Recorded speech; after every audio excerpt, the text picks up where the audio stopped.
In the early morning hours, inside a command center, digital alarms begin to sound. Screens flash with urgent alerts. Indicating multiple inbound projectiles. An order is given to engage all defensive systems. A mobile anti-air unit responds, launching a volley of interceptors. At the same time, a powerful electronic jamming system activates, covering the area, in an attempt to disrupt the guidance of the incoming projectiles. In the field, ground personnel prepare their own equipment, launching mortars into the low visibility, hoping to make contact. But this, the narrator suggests, was an anticipated reaction. The initial targets were not projectiles, but small aerial units, disguised to mimic a larger threat. Drawing the defenders' attention. While all eyes were on this initial display, the main force was maneuvering elsewhere. A larger group of aerial units, including heavy lift models, was quietly approaching from another direction, using the terrain for cover. They were reportedly using an alternative guidance method, one not affected by the electronic jamming. This, he notes, was a key development. 30 minutes before the decoy operation, the main mission began. Launching from an open field. The challenging weather conditions were not a hindrance. They were a central part of the strategy. The thick fog, with visibility severely limited, was used as a form of concealment for the operation. The main group of aerial units flew extremely low, just over the surface of a river. This was a deliberate, calculated tactic. Each unit was reportedly treated with a special material designed to reduce its thermal signature, making it harder to detect. Flying this low, combined with the fog and the water, would make detection by certain radar types extremely difficult. At the same time, 10 heavy lift units climbed to a high altitude, moving above the fog layer into the clear night sky. Their role was not to engage, but to guide. They began sending coded light pulses down through the fog, creating a guidance path that could not be disrupted by electronic jamming. The strategy relied on confusing the opposing radar systems. By the weather, and personnel on the ground unfamiliar with the terrain would be at a disadvantage. It was a sophisticated infiltration, Executed with relatively simple equipment. The plan was in motion, but it would soon face a base on high alert. Moments later, the command post's celebration was cut short. A new group of signals appeared on the radar, this time from the east. Following the terrain, they were not moving like projectiles, but low and fast. The commander, he says, demanded an identification. The ground patrols, however, already knew. They could hear the sound of the approaching units. A commander urgently relayed the message. And the area erupted with mortar fire, directed into the fog.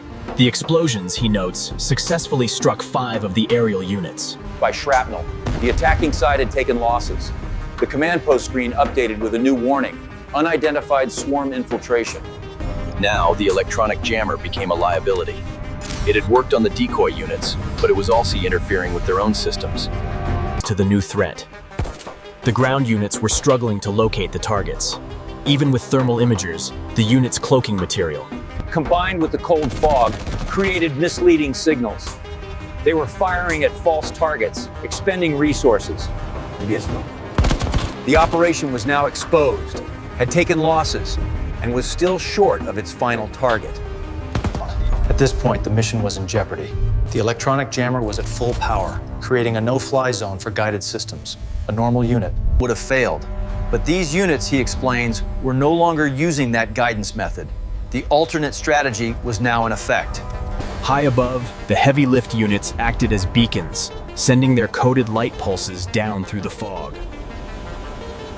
While radio waves can be jammed, a beam of light cannot. These pulses, he notes, used a specific wavelength that penetrated the fog effectively, marking the supply depot with high precision. Below, the remaining aerial units locked onto these light beams. They then began the final maneuver, a multi-axis swarm. The main group split into 3 autonomous teams. One team moved west, using a ridge for cover. Another swung east, preparing for a flanking move. The final group stayed low, following the river for a direct approach. For the defenders, the situation changed from a simple defense to a complex, multi-directional engagement. They were now being approached from 3 directions at once. Personnel with shoulder-fired interceptors. Reportedly could not get a lock. The unit's thermal signature was too faint in the fog. They had effectively bypassed the expensive Electronic shield. But just as the path seemed clear, a new sound emerged. A different, more aggressive whine. From positions around the depot, 20 interceptor units launched into the sky. It was a counter-swarm. The attacking units had now become the targets. The engagement, he notes, turned into a close-quarters aerial fight. The defensive counter-swarm engaged the attacking units. These 20 interceptors were moving at high speed, designed specifically to counter other aerial units. The sky, already chaotic with fog and mortar fire, became a complex aerial melee. Meanwhile, in a command container, Miles away, one operator's screen flashed red. A warning tone in his headset indicated a missile lock. A soldier on the ground had managed to get a lock, briefly cutting through the fog. The operator, he describes, was under intense pressure. He had only a moment to react. He swerved the unit hard left, executing a classic beam maneuver. Flying perpendicular to the incoming projectile sensor. To the projectile's simple guidance, the unit's relative forward speed dropped to 0. Instantly losing its lock, the projectile flew harmlessly into the night. But while ground units were struggling, others were also taking action. An operator, guided only by the chaotic signals, launched an interceptor into the largest cluster of targets. A large flash lit up the sky. 3 friendly icons vanished from the operator's map. The narrator points to this as a critical flaw in the joint defense. A lack of coordination. One side was firing into the engagement, just as likely to hit friendly units as opposing ones. The damage was done. The attacking swarm Was now critically weakened. The equation was simple. A few more losses and the mission would fail. The depot would survive, and the defending force could bring in more personnel. The attacking swarm was on the verge of collapse.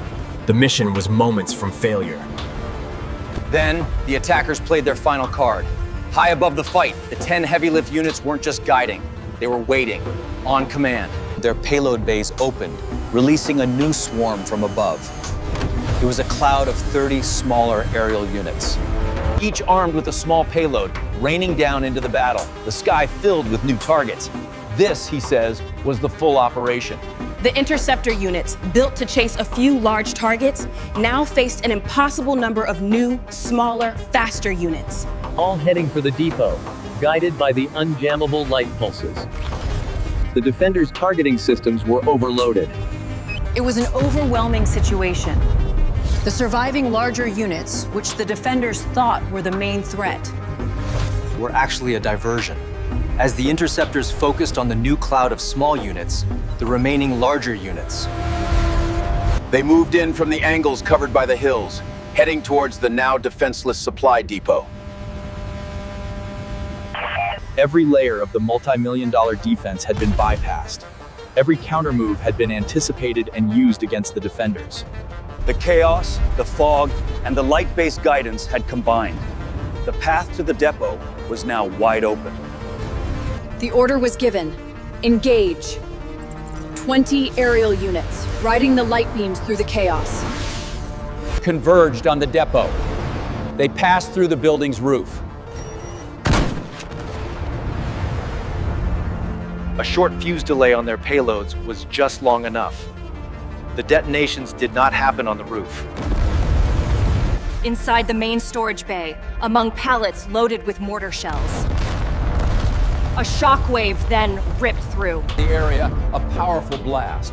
But the real damage, he explains, was not the initial impact, but the chain reaction that followed. He then describes the sequence of the destruction. First, the primary payloads Were designed to ignite a much larger store. Their detonation started a fire that spread to the depot's other contents, including anti-tank projectiles. Second, the energy release.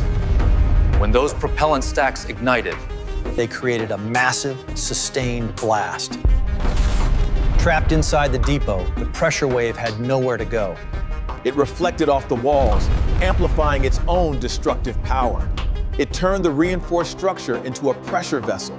Third, the structural collapse. The structure's walls, built to withstand external impacts, failed inward from the internal blast.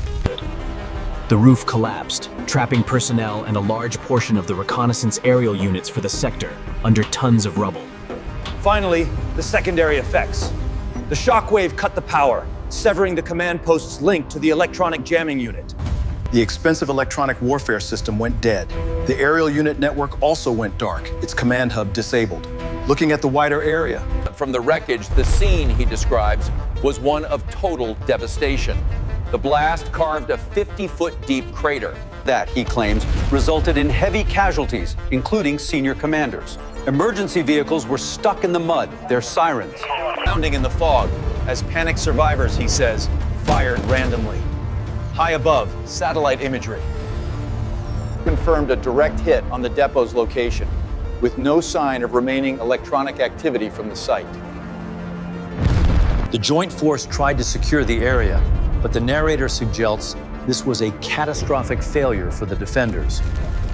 The personnel, he states, were unprepared for this type of engagement. The narrator speculates this would be a major diplomatic issue. Linux. Looking at the wider picture, that single blast in the fog triggered a significant strategic shift that created major challenges for the defending forces. This is how the fog-based operation turned a simple strike into a major event. First, the loss of command. The depot was also the central communications hub for the aerial unit network. When it was destroyed, the command link between the joint forces failed for 72 hours. Second, reconnaissance paralysis. With their data hub gone, a large portion of the aerial fleet in the sector was instantly grounded. The opposing side immediately exploited this intelligence gap, launching a multi-pronged countermove. Third, the logistics chain was broken. That depot held 1 million mortar shells and many anti-tank projectiles. With its local supply chain destroyed, the force's artillery on that front went silent for 48 hours. Finally, the psychological impact. Officers, he claims, began to distrust their allies. And the ground personnel became wary of aerial units in the fog. The alliance, he states, was damaged.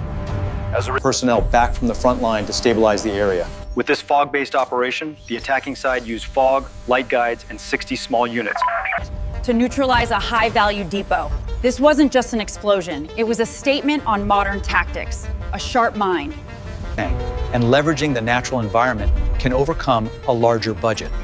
The partnership, he says, went from a strong alliance to a failed partnership. The narrator then encourages viewers to comment on the tactics used. The lesson, he states, is not to underestimate small aerial units. They are smaller, but can be far more potent than one might expect. How would you have used the fog to approach this target? The narrator concludes by inviting viewers to follow for more analysis of modern strategies. This is the primary ingress point. We have a narrow window before the shift. Wind shear confirmed at FL 200. Reroute south, minimize exposure. The eastern route is compromised. We reroute through here. That doubles the transit time. It is the only secure option left. Ladies, our analysis confirms the sector is secure. The deployment metrics are favorable, exceeding initial projections. The partnership, he states, went from a strong alliance to a failed partnership almost overnight. The lesson for today, do not underestimate these small aerial units. They are smaller, but can be far more potent than one might expect.